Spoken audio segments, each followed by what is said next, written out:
Alô, alô, fala galera, beleza? Professor Tiago Barreto aqui na área, nessa madrugada de sábado, iniciando aqui essa live com vocês. De antemão, já deixo aí os parabéns a todos que ficaram até agora por aqui com a gente aqui no EP, meu amigo. Não é mole não, velho. Boa noite, Graziele, boa noite, pessoal. Vamos meter bronca aí em umas questõezinhas, né, de legislação extravagante. Vou estar com vocês aí agora. Lei de racismo, lei de crimes hediondos, lei de crimes ambientais, Maria da Penha.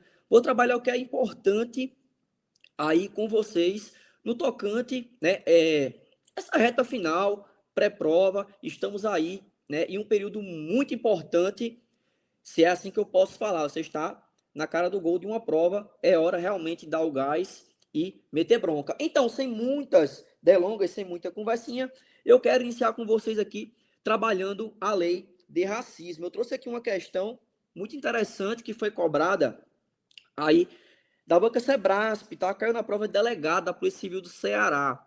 Tiago, então, o que é que você tem pra gente aí? Vamos ver, lei de racismo.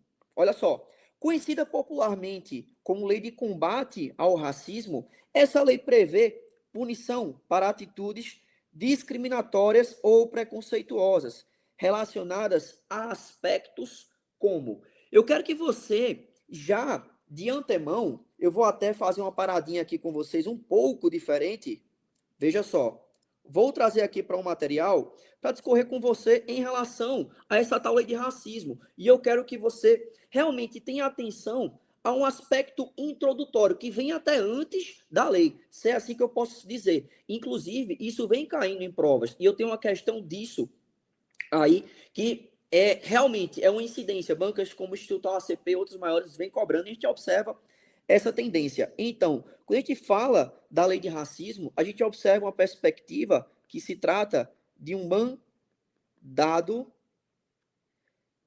constitucional de criminalização.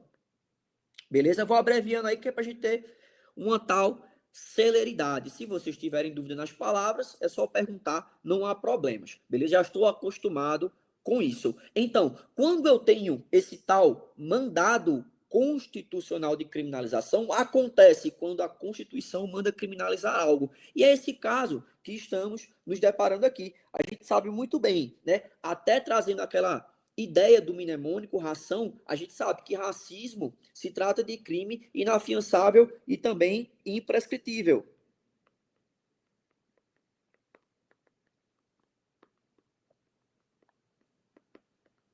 Só para revisar com você aí, tá?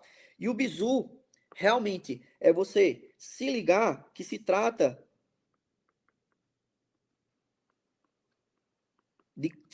de crimes apenados com reclusão. Perfeito? E diante desse cenário, né, a gente já trata um pouquinho aí da lei de racismo, e eu quero que você observe, veja bem e acompanhe o raciocínio aqui junto comigo. Quando eu falo no artigo 1º, eu falo da punição por discriminação ou preconceito, que diz respeito, veja bem, à raça, cor, etnia, religião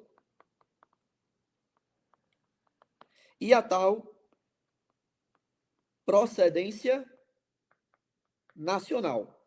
Perfeito? Raça, cor, etnia, religião e procedência nacional. Aí, diante disso, a gente volta até para a questão aqui, ficou até repetido no meu material aqui. E ela aborda perguntando justamente o que se prevê das atitudes discriminatórias e preconceituosas. E seguindo justamente esse raciocínio que a gente trouxe aqui, a gente consegue abarcar aqui facilmente, né? Religião e procedência nacional. Tiago, mas aí eu percebi que você esqueceu de falar do gênero, você esqueceu de falar da homofobia, da transfobia. Veja, em relação a essa questão de gênero, eu vou até mudar de cor aqui, beleza? A questão do gênero, o STF, que reconhece a homofobia e também a transfobia, fobia como racismo. Só que você observe isso de uma maneira pormenorizadamente detalhada. Por quê? Raça, cor, etnia, religião e procedência nacional, você encontra, sim, senhor, no artigo 1º que diz respeito a essa lei de racismo. Quando eu falo de homofobia e de transfobia, eu já estou em outro parâmetro que diz respeito, né, a uma decisão do STF, que eles consideraram que foi uma omissão legislativa e tudo mais, e eles acabaram equiparando. Para gente fechar esse momento nessa questão, eu quero trazer somente mais uma dica para você, só para não passar batido, que isso é coisa importante. Você encontra lá na lei de racismo o artigo 2º-A, que diz respeito aí à injúria racial. Injuriar alguém ofendendo-lhe dignidade, decoro, em razão de raça, cor, etnia e procedência nacional.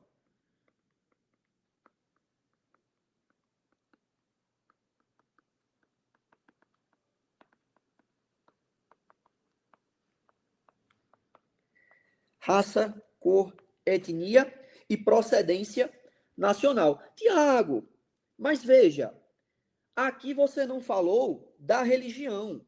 Pois é, meu filho, porque não tem. O que foi que aconteceu aqui no que diz respeito a um fenômeno particular do direito penal? Existe aí um parâmetro que a gente segue chamado de continuidade normativa típica. Quando que a gente tem a tal continuidade normativa típica? Quando eu tenho um crime que continua existindo, ele não sofre a abolição do crime. O que acontece? Ele continua existindo, mas ele muda de endereço. Foi o que aconteceu com a injúria racial, que estava no artigo 140 do Código Penal e migrou para a lei de racismo. Só que quando houve essa migração, foi levado junto com ela a raça, cor, etnia e a procedência nacional.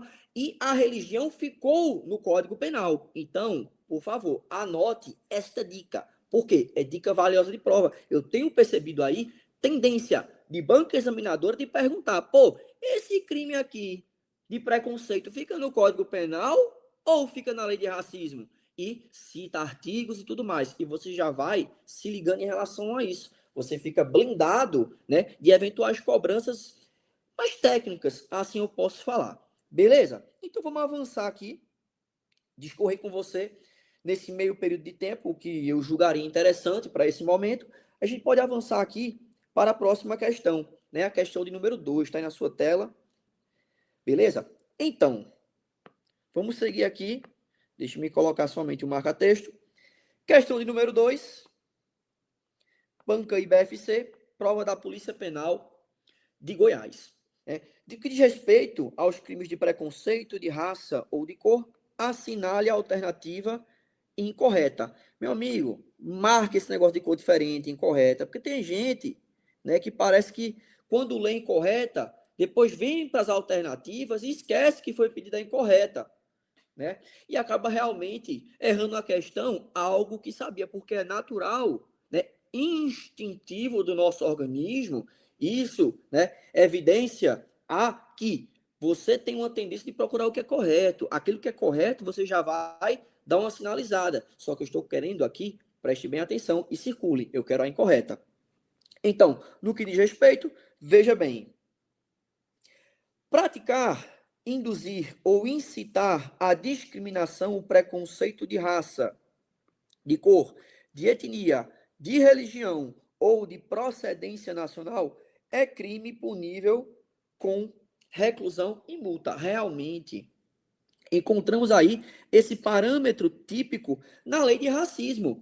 Praticar, induzir e incitar raça, cor, etnia, religião e procedência nacional.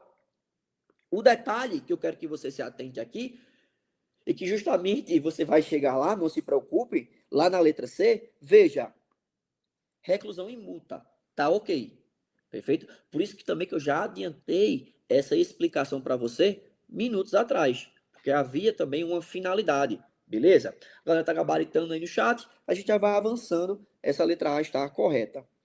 Veicular símbolos que utilizem a cruz suástica para fins de divulgação do nazismo é punível com reclusão e multa. Eu quero só um minutinho da sua atenção um pouco mais refinada para você se ligar aqui num detalhe. Um detalhe muito importante, eu vou até colocar em azul aqui, que é para destacar mesmo. Para fins de divulgação. Esse elemento típico encontrado na lei de racismo diz respeito realmente a veicular símbolos de cruz suástica, do nazismo. Veja, só que aqui eu tenho um elemento penal chamado de dolo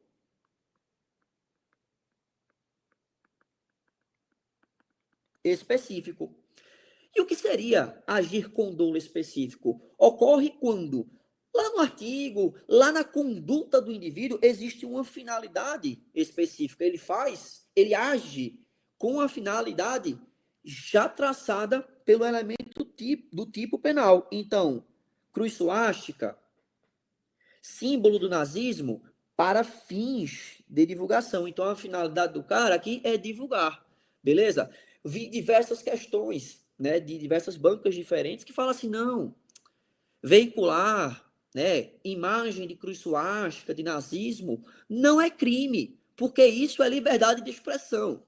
Não, não. Cuidado para não cair nessa pegadinha fajuta de prova, beleza? É liberdade de expressão, beleza? Você tem sua liberdade de expressão. Porém, contudo, você tem que observar o contexto de proibição. O discurso de ódio, ele não vai ser admitido.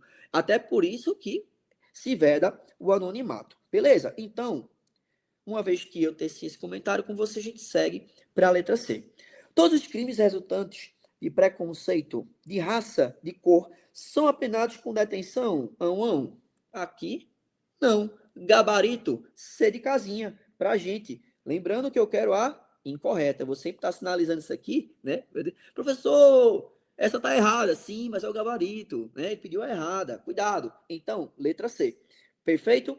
Vamos avançando aqui para discorrer as demais, porque a gente pode encontrar, sim, algo importante para discutir.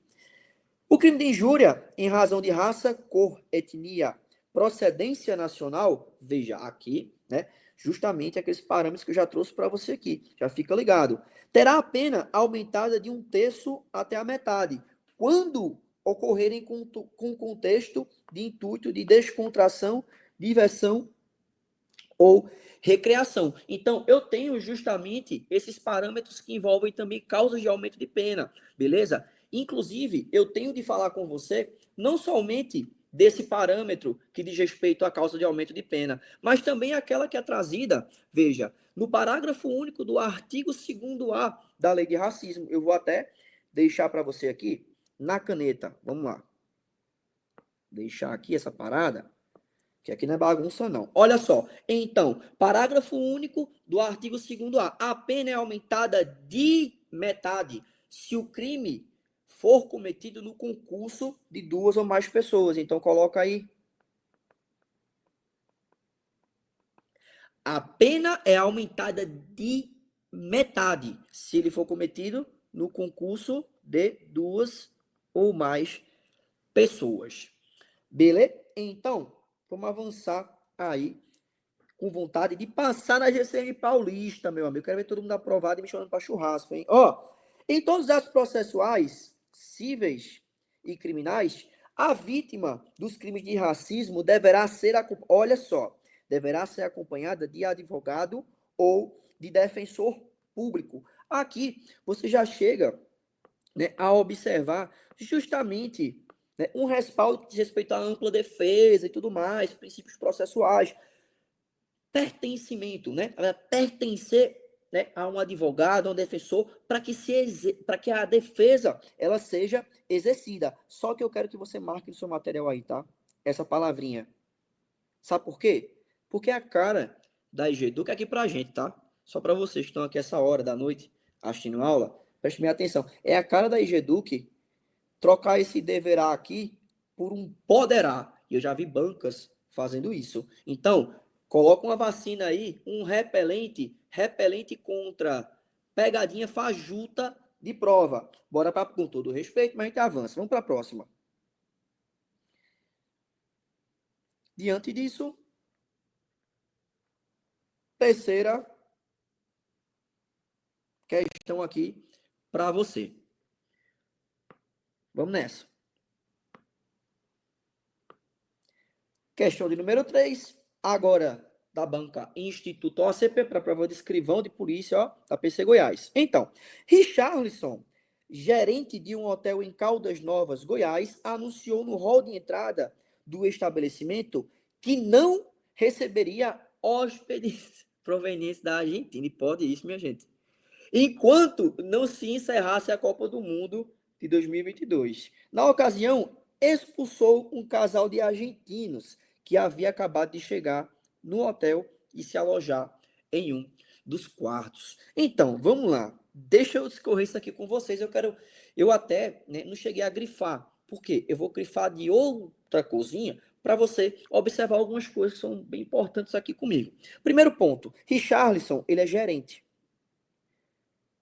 Para você conseguir impedir que uma pessoa faça uma reserva em um hotel, você tem que ter alguma posição. Nesse caso, Richarlison foi gerente, beleza? E na entrada, ele já afirmou: eu não vou receber hóspedes provenientes da Argentina. E fora isso, ele não achou pouco, expulsou aqui um casal de argentinos. Fica até intuitivo imaginar que seria um crime de racismo, porque, poxa, é uma situação aí esdrúxula você chegar a expulsar alguém de um hotel só porque é argentino. Mas, diante disso, neste cenário, eu quero trazer o artigo para você para a gente ficar bem organizado. Você anota para mim que impedir acesso ou recusar hospedagem, vamos lá. Impedir acesso, veja, deixa eu colocar aqui, acesso ou chegar a recusar hospedagem, impedir acesso ou recusar hospedagem, veja, aqui o detalhe, em hotel, pensão, e também o texto até cita, tá? Estalagem.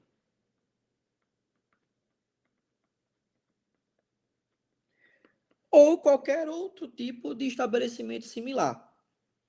Isso é crime do artigo 7º da lei de racismo. Tiago, tem pena? É claro que tem pena. Reclusão, você já sabe. Já cantei a bola para você. Coloca 3 a 5 anos. Reclusão de 3 a 5 anos. Bora pro gabarito? Bora ver aqui o que tá certo, o que tá errado e qual é a parada que a gente tem que encarar aqui. Vamos ver. Não cometeu infração penal. Bom, ele cometeu crime. Então aqui a gente já consegue, né, dizer que está errado. Cometeu injúria racial contra o casal e difamação contra a etnia da Argentina. Está tudo errado aqui. Está tudo errado. Eu quero que você entenda aqui de um contexto mais simples possível. Que essa tal injúria racial é caracterizada por ofender dignidade, decoro, como eu já falei para você, só que direcionado para uma pessoa. Então, se eu chego a proferir uma palavra racista, assim posso dizer, contra alguém, direcionando essa palavra, fulano, você é isso, cuidado. Aí sim, eu já consigo alocar um indivíduo aqui na injúria, perfeito? Nesse caso, não. Veja, ele recusou, eu estou falando de outro elemento típico, de outro crime, de outra situação, que é recusar a hospedagem aí do casal de argentinos, né, que foram até expulsos, inclusive. Vamos ver. Não cometeu infração penal, não tá errado, né? A gente sabe disso. Cometeu contravenção penal, meu Deus, não sei qual que é pior. Tá errado. Cometeu crime de preconceito por impedir o acesso ou recusar hospedagem em hotel, pensão, estalagem ou de qualquer estabelecimento similar, motivado por discriminação de procedência nacional. Perfeito, gente. Aqui é só correr pro abraço. Letra E de elefante, beleza? Sucesso! Galera aí. Ei, que é isso? Cuidado, minha gente. Vou dizer um negócio pra vocês, hein? Já que a gente tá falando desse tipo de coisa, cuidado com o que vocês falam na internet, minha gente. Cuidado com o que vocês falam na internet, pelo amor de Deus, tá? Os crimes contra a honra estão aí, né? Os crimes contra a honra estão aí para poder, né, proteger essas situações. Vamos para a próxima aqui, trabalhar já a lei de crimes ambientais, beleza? Eu tô aqui com você e você que tá aqui, realmente, você é esforçado. Porque é sábado, que horas são? 10h40 da noite, você está estudando. Poxa, e você tem todo o direito de receber bizu bom de prova aqui. E eu quero passar para você no que diz respeito à lei de crimes ambientais. Porque eu estou vendo muita gente desesperada querendo decorar a pena. Tiago, mas não cai pena, não? Realmente, você vê uma questão ou outra que cai as penas. Só que você não vai ficar preocupado em ficar decorando pena. Segura esse bizu que eu passei para você. Você vai se preocupar em entender as agravantes, as atenuantes, beleza? Entender os crimes, os mais importantes do artigo 29 e do artigo 32. Você tem de entender que, por exemplo, né, no contexto de cão ou gato, tem uma reclusão de 2 a 5 anos, qualificadora do artigo 32. Então, são pontos que a gente tem que são muito mais relevantes de trabalhar do que ficar decorando pena. Deixa a galera ficar decorando pena. Você é concurseiro brabo, meu amigo. Você vai procurar realmente entender o conteúdo e estudar de verdade, beleza? Então, sem muitas delongas, eu tinha que falar isso para vocês, porque isso é importante, beleza? Então, questão aqui, a galera tá respondendo aí já junto comigo, já é o tempo que vocês vão respondendo também. Vocês vão me ouvindo e vão respondendo. Então, questão número 4, né, da banca Sebrasp, enfim, com base na lei de crimes ambientais, julgue o item que se segue. Vamos lá. A responsabilidade das pessoas jurídicas afasta a responsabilização das físicas. Olha só. Autoras, coautoras e partícipes. Então, não é porque, veja, eu já vou cantar a bola para você aqui, explicar que está errada essa parada. Não é porque a pessoa física já está respondendo por crime que a jurídica não vai responder. E não é que a jurídica já está respondendo que a física também não vai responder. Os dois podem ir para o bolo da mesma forma. Então, de certa forma, eu não vou estar vinculando. Os dois podem responder por crimes de ambientais, beleza? Então, quando fala que afasta, não esquece. Vai pro bolo todo mundo e merece. Crime ambiental é coisa séria. Aquele que concorre, de qualquer forma, para a prática dos crimes ambientais, incide nas penas a este combinadas, à medida da sua culpabilidade. Ó, melzinho na chupeta. E até simples de se observar. Se eu cometo um crime, se eu participo de alguma forma daquela situação, obviamente eu vou chegar a responder à medida da minha culpabilidade, até mencionando aqui, para vocês relembrarem um pouquinho daquela base do direito penal, em relação, pô, à individualização da pena e tudo mais, cada um responde, né, à medida do que participou, do que fez, a gente precisa individualizar esses parâmetros. Deixa eu me tomar um gole d'água. Show. Então, bora para a próxima. As pessoas jurídicas não serão responsabilizadas penalmente por condutas lesivas ao meio ambiente. Aqui você já vai ficar ligado que, pô, você que já pelo menos deu uma passada na lei de crimes ambientais, você sabe que a pessoa jurídica vai responder por crime ambiental, beleza? Então, nesse cenário, aí já marca que tá errado. Lembrando que aquela tal responsabilização, né, do âmbito civil que tem a reparação de danos, mas é uma responsabilidade objetiva. Agora, se eu chegar a um contexto administrativo, penal, aí eu vou observar os elementos subjetivos, beleza? Mas se eu tive um respectivo dano ambiental, seguindo até um princípio que diz respeito à poluição, e eu tenho de pagar por essa poluição, por esse desastre, por essa situação que eu ocasionei, eu tenho que arcar com esse dano, beleza? Então, sem muitas delongas, aqui, tranquilinho, A de aprovado.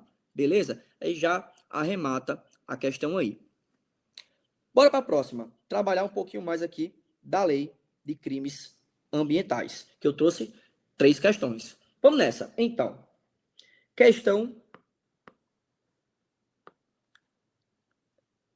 de número 5. Banca Sebrasp. Mais uma do Sebrasp, né? Banca é excelente para você treinar questões, tá?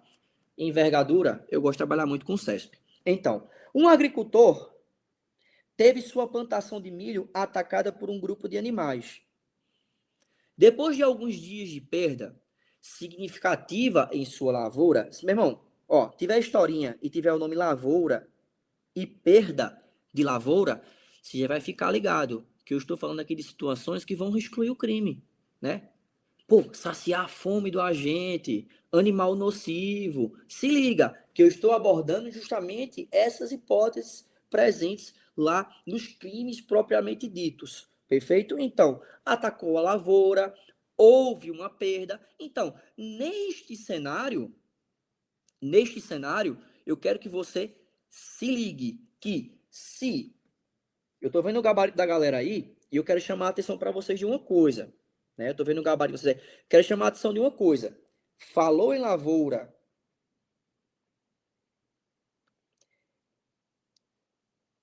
cadê? Colheita e perda. Não é essa situação que vocês estão imaginando, hein? Vamos pro gabarito, eu vou explicar para vocês. Olha só. Nessa situação hipotética, conforme a lei de crimes ambientais, o agricultor, já de cara, tá? Não comete crime desde que tenha obtido autorização legal e expressa da autoridade competente. A de aprovado. É isso que você tem que focar na lei de crimes ambientais. Esquece a pena. Esquece a pena. A de aprovado. Tiago, mas ficou meio vago para mim. Não tem problema, pô. Não tem problema. Eu chego aqui e eu vou trazer uma explicação um pouco mais aprofundada para você em relação a isso. Deixa-me só baixar aqui o meu quadrinho, ó. Você vai chegar lá na parte final dos crimes contra a fauna. Fauna é bicho, tá? Fauna é bicho. Então, artigo, anote, hein? Pega o bizu de prova. Artigo 37 da Lei de Crimes Ambientais. Deixa eu trocar essa cor desse azul, colocar um azul mais escuro. Boa, da cor do EP. Então, não é crime o abate de animal.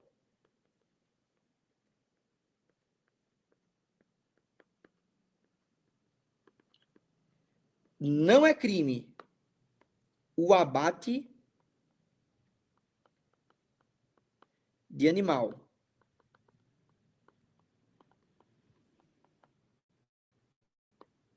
Em 3 situações. E eu quero que você anote. A primeira, em estado de necessidade. Esse estado de necessidade, ele é citado especificamente, tá? Para saciar a fome do agente ou de sua família. Saciar a fome do agente ou de sua família. É aquela parada, pô, eu tô com fome, tô perdido na floresta, não tenho o que comer. Ixi, matei um bicho preguiça, assei ele aqui porque eu ia morrer de fome se não fosse isso. Beleza? Aí, por quê? Aí eu vou conversar mais sério agora. Por que que eu pedi para você circular a lavoura? Porque o texto do artigo 37, em seu inciso segundo, ele destaca especificamente, na verdade, explicitamente, essa situação. Então, eu posso abater animal e não vai ser crime em situação aqui, eu vou colocar aqui do outro lado, para proteção de lavoura. Veja que ele cita especificamente a tal da lavoura. Mas aí ele ainda equipara em outros contextos. Lavouras, pomares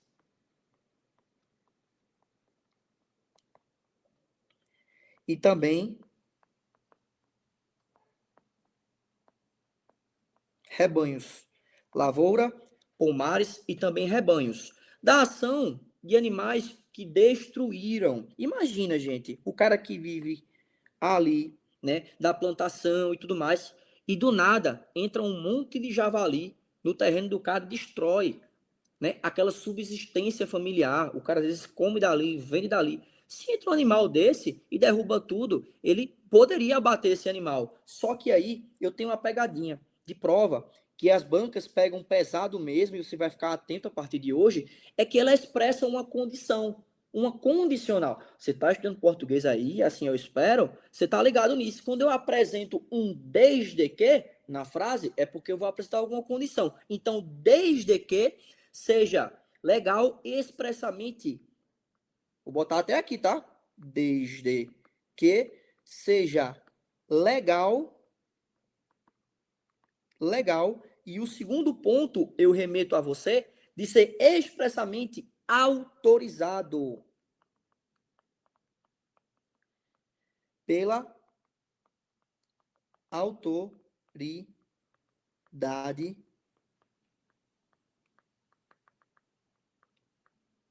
competente, certo?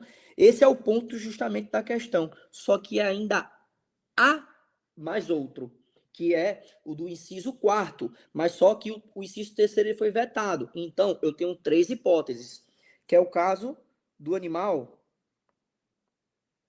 nocivo. Em caso de animal nocivo, desde que caracterizado pelo órgão competente. Animal nocivo, desde que seja caracterizado pelo órgão competente. Eu peço, gente, aí, de coração, que você realmente se aproprie, né, dessas hipóteses aí de exclusão do crime. Por quê? Como já trouxe questãozinha para você aí, você tem que realmente se apegar a essas situações aí, beleza? Que é o que justamente, né, cai em prova, beleza? Exatamente. No caso do estado da necessidade, o texto legal ele não cita autorização. Pô, na verdade, o agente ele não incorre em crime. Por quê? Porque ele foi ali, matou o animal para poder saciar a fome dele. Beleza? Então, justamente, né, a letra A traz praticamente o ips literis aí do artigo, né? Porra, eita, foi mal, chamei palavrão, né? Desculpa. Ó, então, na situação hipotética aqui, veja, eu vou até voltar para a questão que a gente ficou um pouco confuso aí. E aqui a gente vai sair, ninguém vai sair com dúvida. Ó, não cometer um crime desde que tenha tido a autorização legal. Então, ele justamente joga essa situação hipotética. Poxa, ele não comete crime se ele teve essa autorização. Então, ele jogou justamente a situação hipotética, justamente para confundir o candidato, né? Enfim, a parada é essa, tá? Em relação a essa questão do animal nocivo, pasmem, ele realmente cita. Tem que estar lá, né, sendo respaldado pelo órgão competente. Eu fico imaginando, se o cara está numa selva, ele bate de frente com a onça. Espera aí que eu vou puxar aqui meu telefone para ver se o órgão competente fala que esse animal é nocivo. Aí, se ele for nocivo, eu posso abater. Pô, é sacanagem, né? Aí é sacanagem, pô. Então, tá de brincadeira, né? Bora para a próxima. Cadê? Bora. Trabalhe, meu filho. Ó, questão de número 6. A gente já vai trabalhar ainda um pouco da lei de crimes ambientais. E ainda naquele cenário que eu trouxe para você, de pontos específicos, né? Você pode muito bem pegar essas questões que eu trouxe para você aqui e mapear elas dentro da lei de crimes ambientais. Como eu trouxe para você aqui, artigo 37 e tudo mais, você também mapeia na sua lei. Por quê? Porque justamente se serve disso como revisão, tá? Então, avançando para a próxima questão de número 6 do SEBRASP. Show de bola. Então, em relação à lei de crimes ambientais, estabelece como circunstância, olha só, que eu não estava de brincadeira com você, circunstância que atenua a pena por crime ambiental. Circunstância que atenua a pena. Bora ver.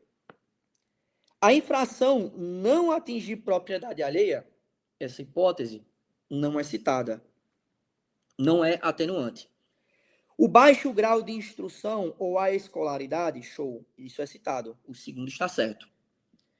A colaboração, perdão, dos agentes encarregados da vigilância e do controle ambiental? Sim, sim. Sim, senhor. Terceiro correto. A infração ter sido cometida durante o dia? Não, não. Essa daqui se encontra erradinha. Beleza?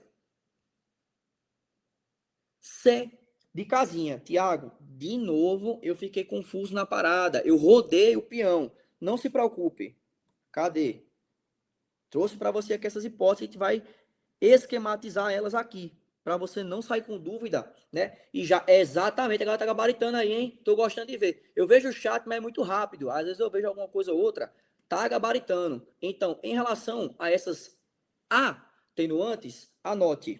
Vamos gabaritar aqui e na GCM Paulista, artigo 14 da Lei dos Crimes Ambientais. Primeira hipótese, quando diz respeito aqui ao baixo grau de instrução e escolaridade do agente.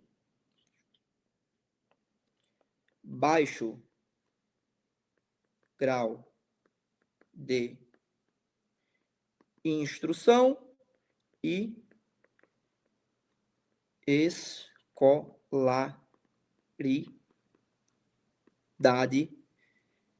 do agente. E vou fazer um comparativo com as agravantes, tá? Gente, eu estou falando de situações que atenuam a pena.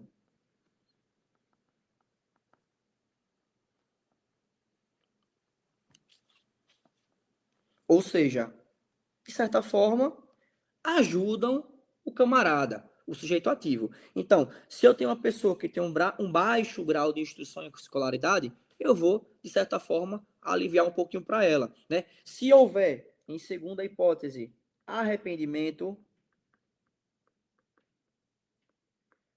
do infrator, beleza? Arrependimento do infrator, ele também vai, o texto cita, no inciso segundo, manifestar de maneira espontânea essa reparação do dano, essa degradação. Então, ele pode até manifestar aqui, tá? Coloque a reparação do dano. Beleza? Show de bola? Vamos nessa. E a terceira, no que diz respeito aqui, a comunicação prévia. Então, o cara fala, fiz merda, vou lá comunicar, porque eu estudo direito. Um dia eu estudei para um concurso aí e eu vi que no inciso terceiro do artigo 14, se eu comunicar, eu vou ter um atenuante. Então, essa comunicação prévia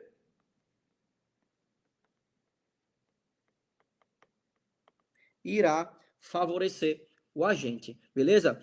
Então, ele vai comunicar se há perigo, o que ele fez, beleza? E o quarto, que é citado pela lei, justamente a colaboração com os agentes. A colaboração com os agentes. Tiago, eu vi um comentário aí rapidamente, né? Uma pessoa, não vi se foi aluno, se foi aluno, enfim, eu só vi o comentário. E à noite? À noite é uma situação que agrava a pena. Agrava quando não constitui ou qualifica o crime. Aí, se foi feito. E eu quero até trazer para você isso, tá? Por quê? Porque cai muito em prova. Se o crime ele é cometido, veja que interessante, em domingo, olha o bizu, tá? Ou feriado, ou é praticado à noite, vão ser situações que vão agravar a pena. Assim como se ele pratica em período de seca, de inundação, se concorrer para danos à propriedade alheia, obter alguma vantagem pecuniária, então, situações que eu olhar assim, realmente o cara merece se lascar um pouquinho mais, né? Vai agravar, né? Justamente, galera, o que significa atenua, o que significa agrava. Vamos lá. Eu tô vendo aqui os comentários agora. Então, atenuar é uma situação que olha assim, rapaz. Então, eu tenho um cara que ele cometeu um crime ambiental, só que ele tem uma baixa instrução e escolaridade, né? Enfim, é uma pessoa que, de certa forma, não tinha muita noção da situação, né? Ele não tinha muita noção da situação, realmente, certo? É uma situação aí que realmente a pessoa tem uma baixa instrução. Aí, por conta disso, eu vou meio que aliviar a barra para ela. Ela não vai deixar de responder pelo crime, eu vou aliviar a barra, eu vou atenuar. Então, quando atenua, justamente é uma situação que eu vou, de certa forma, beleza?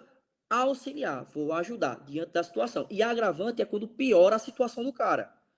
Beleza? Então, se o cara cometeu o crime um domingo, num feriado, foi de noite, eu vou agravar a situação dele. Ele cometeu o crime e ainda vou agravar. Se não constituir uma qualificadora. Deixa eu ver aqui o que ela está perguntando. Já respondi, agravante, atenuante, explica o item 3. Agora, na hora, vamos lá. Então, o item 3, que é o inciso terceiro do artigo 14, ele fala em comunicação do agente pelo perigo. Então, imagina, né, que por um mero descuido, né, eu estou aqui, sei lá, trabalhando com um carregamento de tinta. E por um mero descuido, eu acabei derrubando o carregamento de tinta em um rio, em um lago. Eu olho e faço, putz, né? Isso não poderia ter acontecido. Eu vou prejudicar a fauna aquática daquele ambiente. Aí o que é que eu faço? Eu vou até a autoridade e realizo uma comunicação prévia. E aviso, poxa, ali tem um perigo, ali aconteceu. Você vai responder pelo crime, mas essa comunicação prévia vai auxiliar. Então, se vai auxiliar, eu vou atenuar a situação do camarada. Beleza? Tranquilo? Cuidado, aumento de pena é uma coisa, agravante é outra, tá? Para não confundir isso. Beleza? São situações mais graves e vai aumentar a pena do cara, de certa forma, vai piorar a situação dele, tá? Isso é uma fase posterior, beleza? Você se liga, agravantes são genéricas. Aumento de pena você encontra lá nas situações dos crimes em que, né, não entendi a colaboração do agente. Beleza. Colaboração, cara, é de certa forma, deixa eu ver aqui um exemplo que eu consiga ser didático, né? Pô, eu tenho diversos agentes que são encarregados de vigilância e de controle ambiental, diversos outros órgãos que existem. Aí, de certa forma, eu acabei cometendo esse crime que eu acabei de falar, de derrubar a tinta no lago, no rio. E, pô, os caras estão lá trabalhando para coletar o material e eu vou, de certa forma, também ajudar. Eu vou colaborar. Seja prestando informação, seja auxiliando de alguma forma. Colaboração, pô. Você cometeu um crime ambiental e vai, de alguma forma, ajudar ali, você vai ter sua pena atenuada. Tranquilo? Essa colaboração vai atenuar. Fica aí para vocês aí o bizu. Baixo grau de escolaridade, beleza? Vamos avançar aqui. E vocês têm de ler esse artigo que eu deixei para vocês aí. Show de bola? Próxima questão aí. Lei Maria da Penha.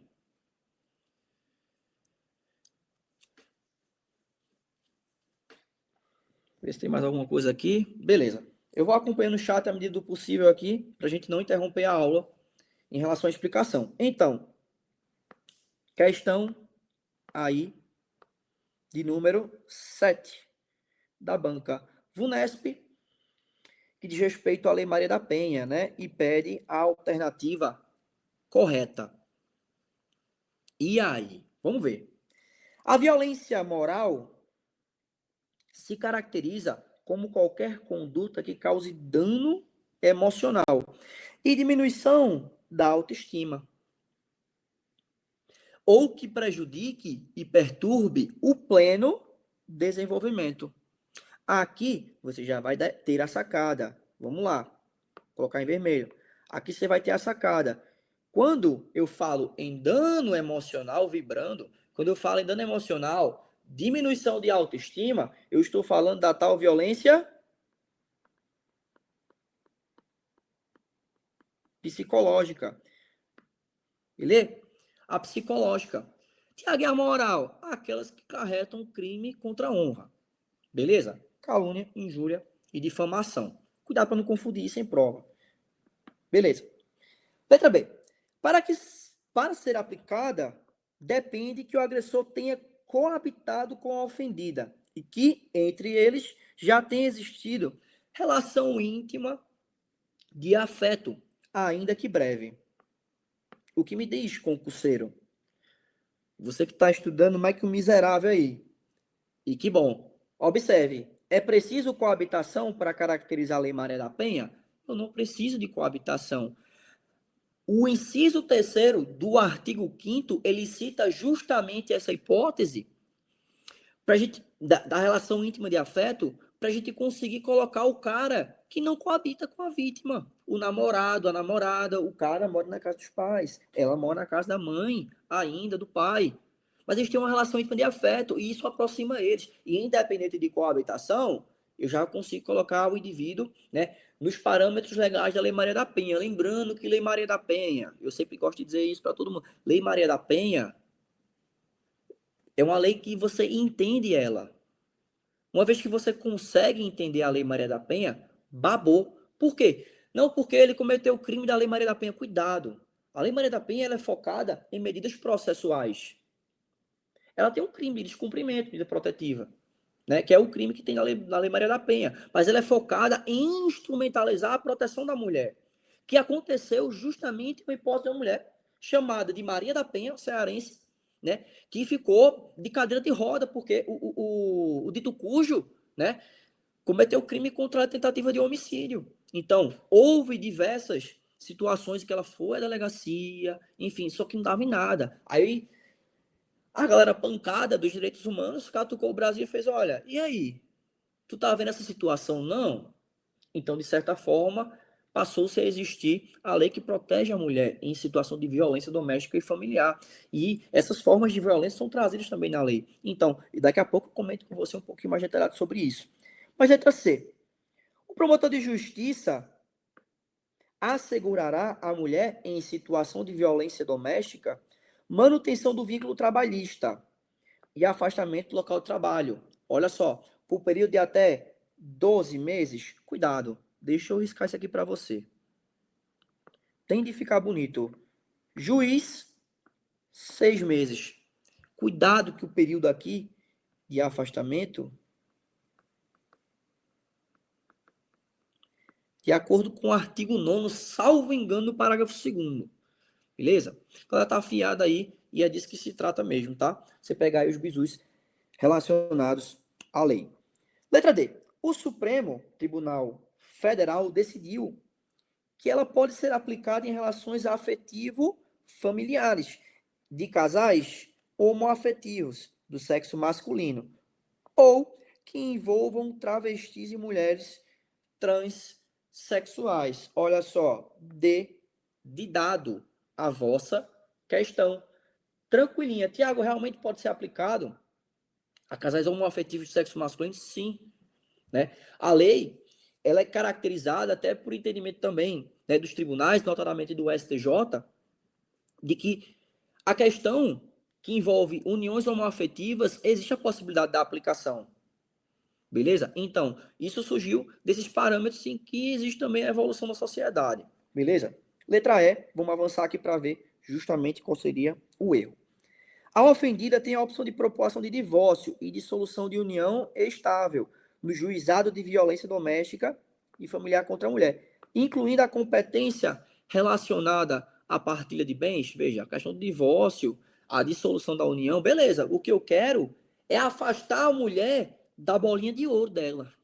Se é que você me entende. Eu quero afastar a mulher daquele cara. Eu vou realmente realizar essa situação do divórcio, mas em relação à partilha de bens, esquece, beleza? Aí fica fácil da gente observar a questão e eu trago justamente, né, pontos que são relevantes para você aqui da Lei Maria da Penha. Eu vou discorrer um pouquinho disso daí com você, tá? Notadamente, falando aqui do artigo 5º, que traz as hipóteses em que se possibilita essa aplicação dessas medidas, é que eu consigo colocar justamente configurar, né, a violência doméstica e familiar no âmbito, beleza? Então, quando eu falo, primeiramente, de unidade doméstica,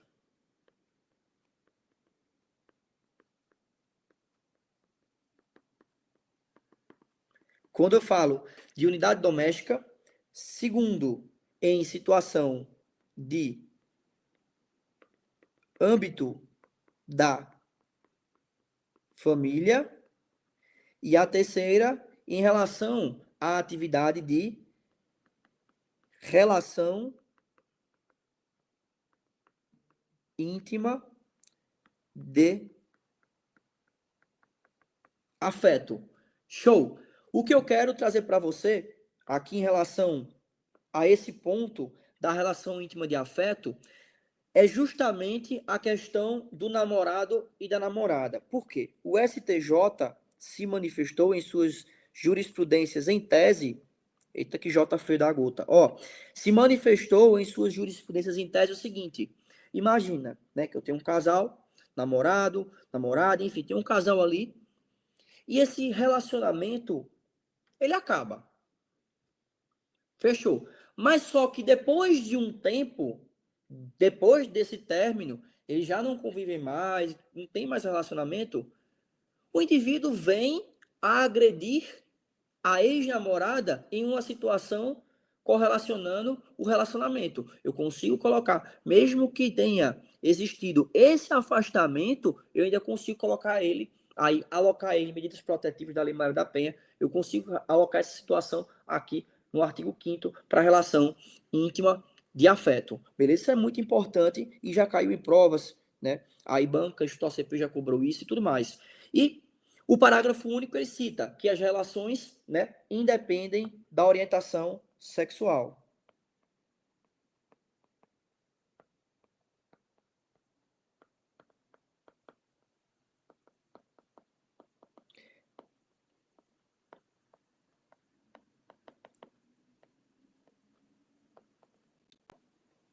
Independem da orientação sexual. Aí, de certa forma, eu consigo colocar a união homoafetiva aí para o jogo, beleza? Como eu trouxe para vocês nesse cenário. Continuando aqui, né, abordando temas que são relevantes, e eu percebo muito, né, do pessoal, uma confusão em relação às formas de violência. Isso é comum, tá? Isso é bem comum. Eu não vou dizer que isso seria algo altamente absurdo. Não, não. Isso é comum. Veja, o artigo 7º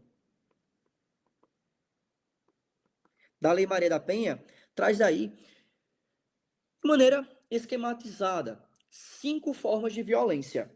Deixe-me trazer para você aqui, porque isso é importante. A forma de violência física, a forma de violência psicológica,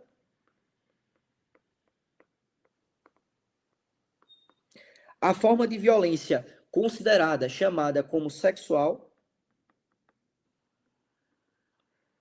a forma de violência patrimonial e a quinta, e não menos importante, a moral. Aqui você não decora texto. Aqui você entende. A primeira, a física, é simples. Agressão à saúde corporal, agressão à integridade física, agressão, traumas e tudo mais. Isso é violência física. Todo mundo já está ligado. Eu não preciso nem aprofundar, nem esquematizar. O que eu quero que você entenda, em verdade, é a diferença entre a violência psicológica e a moral, e que você entenda a natureza da violência sexual, e que você entenda também que, quando eu falo de violência patrimonial, há também situação que o indivíduo ele destrói, né, documentos pessoais da mulher. Então, a violência psicológica ela é trazida como um elemento, deixa eu mudar de cor aqui, ela é trazida como um elemento em que tem a relação com a diminuição da autoestima da mulher, ridicularização, chantagem, ameaça. Então, ela é caracterizada também por insultos e por perseguição. Isso, né, controle de comportamento. Então, se existe, né, uma agressão psicológica nesse sentido, eu já consigo fazer justamente uma correlação com esse conceito. Então, se o cara está perseguindo a mulher, né, se ele está tirando a privacidade dela, está humilhando ela, acabando com sua saúde psicológica, direito de vir à sua liberdade, aí eu já coloco na psicológica. Você já pega essa essência, por favor, beleza? É aquele cara meio cabuloso, né, que fica perseguindo, que fica vendo quando a mulher tá indo, né, não deixa ela ter a liberdade dela. Cuidado, que isso aí é violência psicológica, tá? A sexual, de modo geral, é aquele tipo de violência que viola, que intercepta os direitos sexuais e também reprodutivos da mulher. Então, aquele cara que força a mulher, né, a tomar algum remédio para abortar, ou então que força ela a engravidar, ele está violando o direito reprodutivo dela. Ou pior, se ele chega até a situações, ou pior não, é que a gente não consegue definir o que é pior que na situação. Quem sou eu para dizer alguma coisa? Mas quando eu chego também à situação de estupro, forçação de matrimônio, ou então fazer algum tipo de suborno, chantagem, manipulação. Mas para conseguir aquela vantagem sexual, eu estou nesses direitos reprodutivos. Cuidado, porque aborto, situação de aborto já cai em prova, forçar a tomar pílula do dia seguinte, beleza? E tudo mais. Cuidado com esses direitos reprodutivos, que isso cai bastante em prova. A patrimonial ocorre em situações em que o homem viola o patrimônio da mulher. Mas o detalhe pormenorizado aqui do texto, e que eu quero que você se ligue, é o que eu já falei, né? Que se ele acaba destruindo documentos da mulher, isso é violência patrimonial. Eu digo isso porque há questões que tratam disso. Não porque fulano de tal se revoltou com o término do relacionamento, pegou os documentos da mulher e botou fogo. Isso é violência o quê? Pô, se liga, patrimonial. E a moral são aqui, vou puxar uma seta meio esculhambada para cá, os crimes contra a honra. Se liga, a calúnia, a injúria e a difamação. Isso tudo é muito importante, né, para você ficar ligado. A união homoafetiva é sim alocada na Lei Maria da Penha, beleza? Como eu já coloquei aqui, a situação já discorri com você também, tá aí. Deixa me ver aqui. Eu coloquei aqui. Independe da orientação sexual, a proteção. Show? Vamos nessa para a oitava questão da noite de hoje. No café, para cima. Questão de número 8, ainda no que diz respeito à Lei Maria da Penha. Vamos nessa. De acordo com a Lei Maria da Penha, julgue os itens seguintes. Primeiro, as relações pessoais que ensejam a aplicação da Lei Maria da Penha independem da orientação sexual. Sim ou não? A gente já trouxe justamente esta situação aqui, né? Então fica já fácil, a explicação já foi dada, você já sabe que independe da orientação sexual.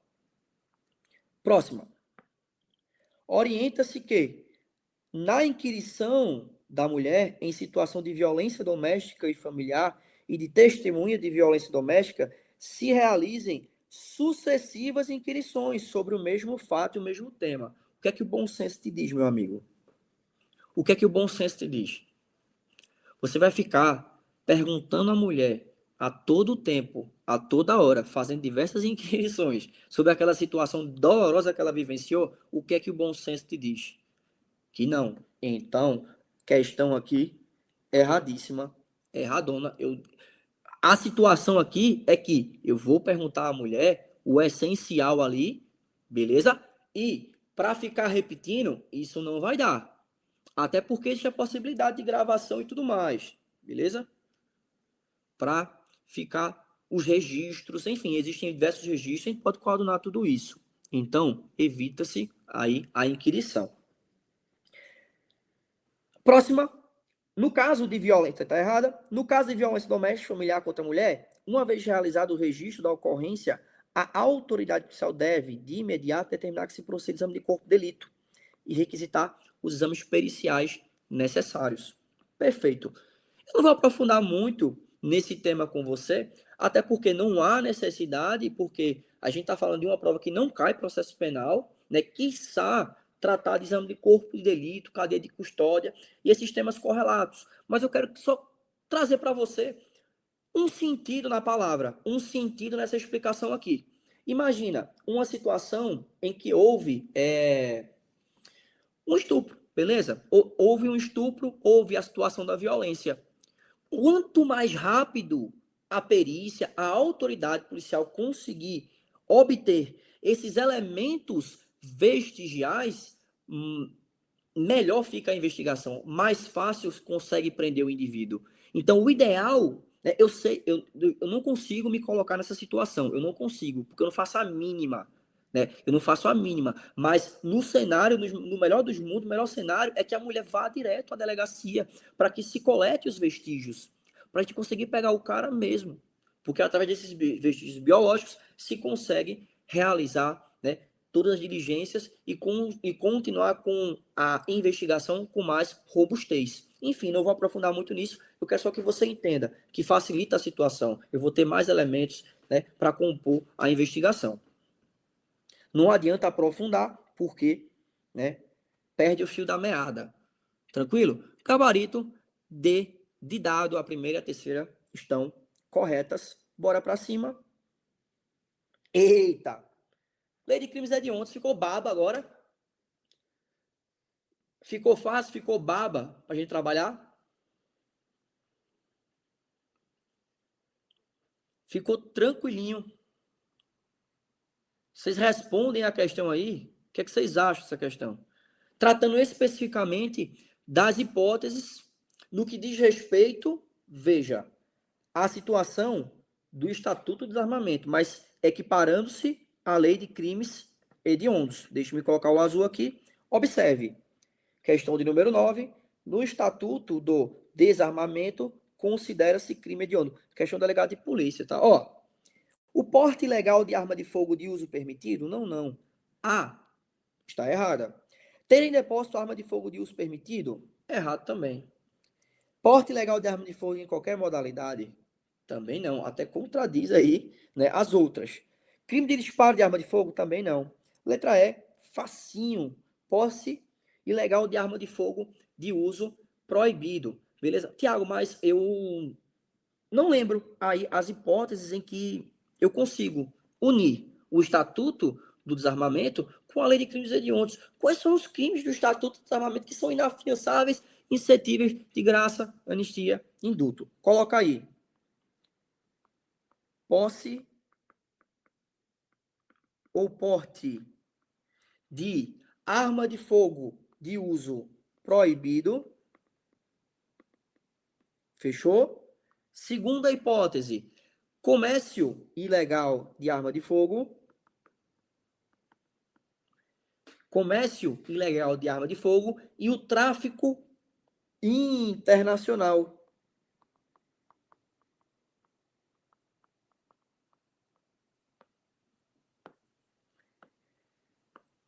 E o tráfico internacional. Anote essas três hipóteses, por gentileza. E eu vou deixar um bizu aqui para você de prova. Coisa interessante que vale a pena a gente discorrer aqui. Em se tratando do crime de homicídio, anote. O crime de homicídio, em sua modalidade simples, via de regra, não será crime hediondo. Será hediondo se for praticado em atividade típica de grupo de extermínio. Beleza? E o qualificado, você já está ligado,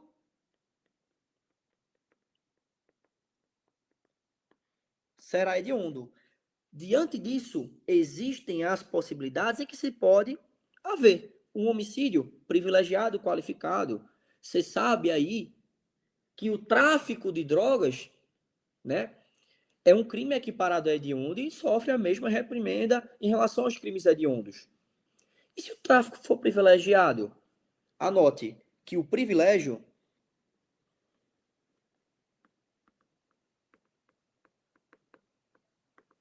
afasta a hediondez do delito. Vou colocar até aqui. Afasta a hediondez. Opa, oxe, que foi? Apagou só. Foi fantasma. Ó, afasta a hediondez do delito.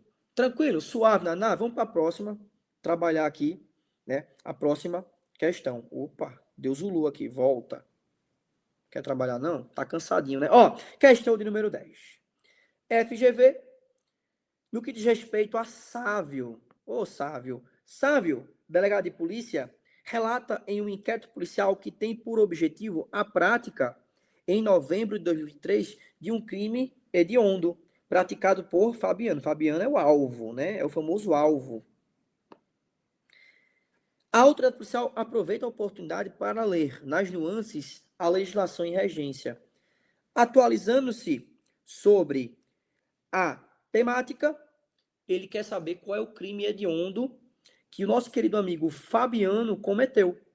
Vamos ver. Tráfico ilícito entorpecentes em sua forma privilegiada? Não, acabei de falar para você que o privilégio ele vai afastar essa hediondez, a hediondez do delito. Roubo circunstanciado por emprego de arma branca? Tiago, o roubo circunstanciado por emprego de arma branca não vai ser crime hediondo, não? Não. Eu quero que você se ligue, beleza? Que essa hipótese não vai ser considerada hediondo. E quais são? Claro que eu vou deixar para você aqui. O roubo, ele vai ser considerado hediondo se houver a restrição de liberdade da vítima, anote, a restrição da liberdade da vítima, primeira hipótese. Segunda hipótese, no que diz respeito ao emprego de arma de fogo. O texto ele é meio prolixo aqui, né? Que ele fala circunstanciado pelo emprego de arma de fogo ou pelo emprego de arma de fogo de uso proibido ou restrito. É meio prolixo, né? Mas quem sou eu para falar alguma coisa?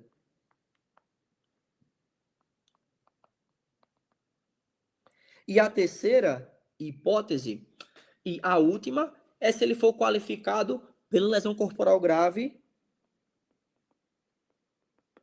ou morte.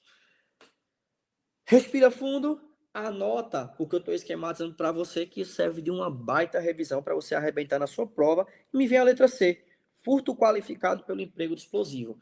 O bizu que eu passo aqui, de coração, você que está aqui, se lascando, veja, com todo respeito, claro, mas você tá, né, passando por sequelas para ser aprovado, isso é normal. Eu sei o que é isso.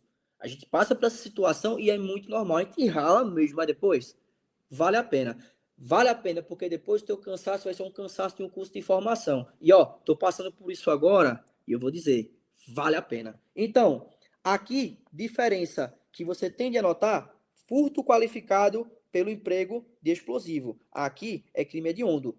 As hipóteses de roubo são essas aqui. E eu não coloco o roubo por emprego de explosivo aqui, tá? Tranquilo? Anote e gabarite no dia da sua prova. Galera, tá show de bola aqui. Dando uma olhadinha rápida no chat pra gente continuar com o nosso conteúdo. Para cima, questão de número 11. Deixa eu dar uma olhada no tempo para ver se eu não me empolgo aqui. Então tá de boa. A gente tem aí mais uns 20 minutos. Então, se eu não me empolgo aqui, se eu me empolgo, a gente vai até 5 horas da manhã, quando vai estar o sol nascendo. Eu digo, eita porra, passou da hora. Ó, então, questão de número 11, aqui para vocês, no que diz respeito a FGV, agente penitenciário. João, policial penal, tomou conhecimento de que Caio, condenado pela prática de crime hediondo, deu entrada para cumprir pena na unidade prisional em que está trabalhando. Neste cenário, considere as disposições da lei de crime hediondo. É correto afirmar que Caio foi condenado por crime de... Olha só como ficou fácil, né? Isso é estudar por questão. Você vai esquematizando a parada, daqui a pouco você vai rodeando as bancas. Ficou fácil? Sim ou não? Olha só. A letra A já tinha trazido para você aqui. Roubo, aqui, qualificado pela situação de morte. A de aprovado. Beleza? Como já expliquei, a gente pode avançar aqui para a questão A de número 12. Trabalhar com você aí a lei de tortura. Nossa querida lei de tortura. Vamos ver o que tem aqui de interessante. Questão 12. IBFC, Polícia Penal, vamos lá. Ela quer a incorreta. Cuidado, vou circular, vou botar aqui um coração que é para não esquecer, ela quer a incorreta. Constitui crime de tortura submeter alguém sob sua guarda, poder ou autoridade, com emprego de violência ou grave ameaça, a intenso sofrimento físico ou mental, como forma de castigo ou medida de caráter preventivo. Esse texto aqui, ele é muito importante para você. E eu quero chamar a sua atenção. Por quê? Para cometer esse crime, o indivíduo precisa ter a guarda, precisa ter poder, precisa ter autoridade sobre a pessoa.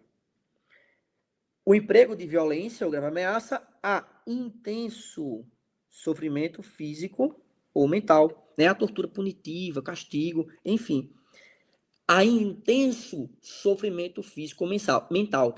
Intenso, cuidado com essa palavra que realmente isso é elemento aqui do tipo intenso, beleza? Como forma de aplicar castigo ou caráter preventivo. Isso daqui você bota um coração, beleza? Porque cai em prova. O crime de tortura é inafiançável, insuscetível de graça ou anistia. Tráfico, tortura, terrorismo. Ele é equiparado a hediondo, beleza? Inafiançável, insuscetível de graça ou anistia. Lembrando que eu quero a incorreta. O crime de tortura tem sua pena aumentada se o crime for cometido contra criança, gestante, portador de deficiência, adolescente ou maior de 60. Showzinho. Um aumento de pena aí, caracterizando, né, a qualidade do sujeito passivo. Então, esse aumento de pena, ele vai decorrer de 1/6 a 1/3. Eu vou até marcar aqui para você.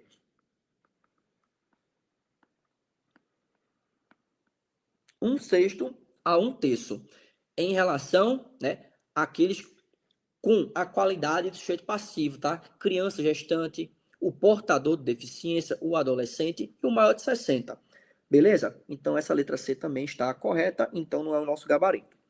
Constitui crime de tortura constranger alguém com emprego de violência ou grave ameaça, causando sofrimento físico ou mental, com o fim de obter informação, declaração ou confissão. Sim, se eu torturo para obter uma confissão, isso também está alocado aí, caracterizando, né, crime de tortura. Inclusive, né, no artigo 1º cita, no seu primeiro inciso, a linha a fim de obter informação, declaração ou confissão. Então, também vou estar caracterizando tortura aí. Letra D está certa.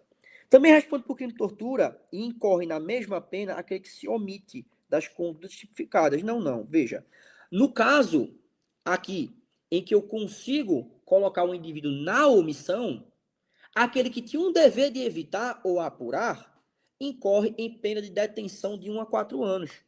Então já é uma pena diferente.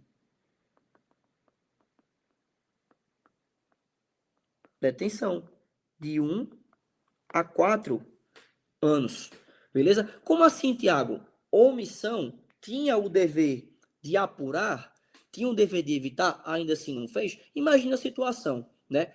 Tem uma delegacia, tem lá agente escrivão, tem um delegado, tá o delegado do seu gabinete. No gabinete do delegado tem umas câmeras, que ele fica vendo o movimento da delegacia do gabinete dele. Aí digamos que lá tem um preso. Tem uma cela, tem um preso. Aí o delegado vê pelas câmeras um agente e um escrivão torturando esse preso. Ele olha, faz assim, faz... Eu tinha um dever de apurar, mas não vou não. É exatamente o que acontece. Ele se omite, ele deveria apurar, ele deveria fazer alguma coisa, mas ele fingiu que nada estava acontecendo. Dessa forma, responde aí por uma detenção de 1 a 4 anos. Por favor, se ligue nisso, porque cai em prova. Próxima questão, já caminhando aí para o nosso fim, da minha parte aqui com você, uma questão da banca FGV. Vamos nessa. Nos termos da Lei 9.455, que define os crimes de tortura, quando o agente policial submete alguém sob sua guarda, poder ou autoridade, com emprego de violência ou de grave ameaça, a intenso sofrimento físico ou mental, como forma de aplicar castigo pessoal ou caráter preventivo, é possível afirmar que eu quero tratar com você aqui justamente da hipótese que diz respeito à condenação, um efeito de condenação, que seria, no caso, né, que diz respeito ao agente policial, estou falando aqui de uma pessoa que tem um cargo, perceba, essa pessoa vai ter a perda, um efeito da condenação, tá? Perda do cargo. e a interdição para o seu exercício pelo dobro, certo, do prazo da pena aplicada. Show de bola? Então, nesse cenário, já vou direto. C de casa. Aí eu vou para os erros aqui das outras alternativas. Então, letra A. Não há previsão para a omissão? Existe sim. O crime de tortura é inafiançável, incentivo de graça, cabendo, contudo, a anistia? Não cabe anistia. Sendo o crime cometido por um agente policial, aumenta-se a pena de um terço até a metade? Não, não. Em relação ao aumento de pena, já comentei com você aqui, é de 1/6 a 1/3. 1/6 a 1/3. E eu coloco também aqui, tá? O agente público, 1/6 a 1/3. Show de bola? Então, anote esse efeito de condenação que a gente tem aqui na lei de tortura, beleza? Acarreta perda do cargo, função ou emprego público e interdição para o seu exercício, pelo dobro do prazo da pena aplicada. Cuidado que aqui é um fator diferenciador, porque o texto, ele fala, ó, em seu parágrafo 5º, ele fala, olha, a condenação acarreta a perda do cargo. Diferente, né, da lei de abuso de autoridade, que cita a reincidência específica, motivação, também na lei de racismo, que precisa aí da motivação, não é feito automático. Aqui eu já tenho um diferenciador que ele já cita, acarreta a perda do cargo, interdição para o seu exercício pelo dobro do prazo da pena aplicada. Fechou? Vamos para a próxima, questão 14. Trouxe 15 para vocês aí, estamos caminhando para o fim. Então, questão 14. De acordo com a Lei 9.455, a Lei de Tortura, a pena é aumentada de 1/6 a 1/3. Ah, ficou baba. Ficou baba. Por quê? Porque eu já falei tudo isso com você. Se o crime é cometido por agente público. Agente público, você já sabe. Criança gestante, portador de deficiência, adolescente e maior de 60, cuidado, não é 70, é 60. E eu acrescento aqui a última hipótese, que a gente encontra no inciso 3º, que é cometido mediante sequestro. Perfeito? A última hipótese que você encontra no inciso 3º. A primeira hipótese respeita ao sujeito ativo, que é o agente público. A segunda hipótese, né, sujeito passivo, qualidade do sujeito passivo. E a terceira, como aconteceu, por um sequestro. Tranquilo? Vamos para a próxima, né? Última questão, fechando aí nosso horário e tudo mais. Questão de número 15 da banca FGV. Vamos tratar de uma questão aqui do ECA, um tanto quanto peculiar e um tema relevante para a sua prova. Caio, agente público do município Alfa, armazenou em seu computador, agindo de forma dolosa, pequena quantidade de vídeos que continham cena de sexo explícito envolvendo adolescente. Me diga uma coisa, isso pode? Isso pode, filho? Só do fato de ter armazenado já dá BO. Beleza. Mas acabou que foi descoberto por ocasião do cumprimento de um mandado de busca e apreensão em seu domicílio. Em sede policial, verificou-se que a função pública exercida por Caio não teve qualquer relação com o crime perpetrado. Veja, diante disso, eu quero trazer um elemento essencial dessa questão para você marcar o gabarito. Esse em verde. Pequena quantidade. Por que, Tiago? Vou explicar para você isso agora, de maneira pormenorizada. Você vai acompanhar comigo aqui. Deixe-me colocar só a caneta. Você vai acompanhar junto comigo aqui justamente o artigo 241B do ECA. Leitura obrigatória. Adquirir, possuir, armazenar. Por qualquer meio. Fotografia, vídeo e outra forma de registro. Cena de sexo ou até pornografia. Reclusão de 1 a 4 anos e multa. Só que existe uma coisa que é um pouco peculiar nesse artigo. E que você pouco vê no direito penal, assim, diante das leis que a gente estuda e tudo mais. É que no parágrafo 1º, o legislador, ele cita uma causa de diminuição de pena. Uma diminuição de pena de 1 a 2 terços. De 1 a 2 terços. Se for pequena a quantidade desse material. Minha opinião, que não vale de nada, quem sou eu na fila do pão? Isso é um absurdo. Mas ele fala, não, se for pequena quantidade, né, vou ter uma diminuição de pena de 1 a 2 terços. Nesse cenário, a gente já consegue marcar com facilidade, deixa eu ver aqui, com a incidência de uma causa de diminuição de pena em razão da qualidade do material apreendido. Letra B de bola para a gente trabalhar e finalizar esse nosso momento. Respondemos, aqui tá repetido, 15 questões. Eita, volta, meu filho. 15 questões aí de legislação extravagante. Beleza? Tá aí para vocês. Eu espero que vocês tenham gostado desse momento aí, que tenha sido proveitoso. A gente luta bastante para que esse esforço de vocês vale a pena, tá? Eu sei o peso disso. Todo mundo, quem acompanha sabe, né? Que eu também passei e passo pela vida do concurso público, né? Eu digo para vocês, do coração, atualmente eu estou no curso de formação da Polícia Civil. E só Deus sabe, porque nem eu sei direito, a emoção que eu sinto de estar lá.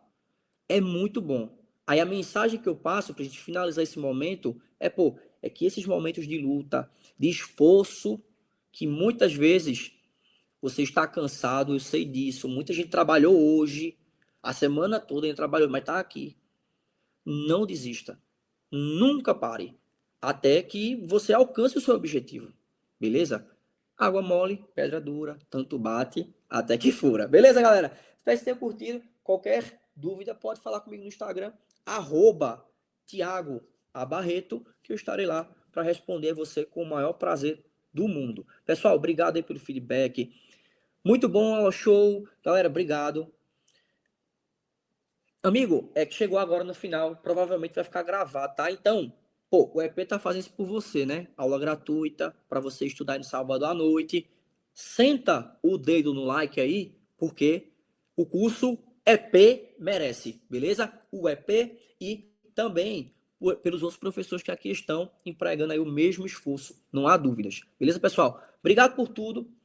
Tamo junto. Qualquer dúvida, como falei, só me procurar. Galera, valeu.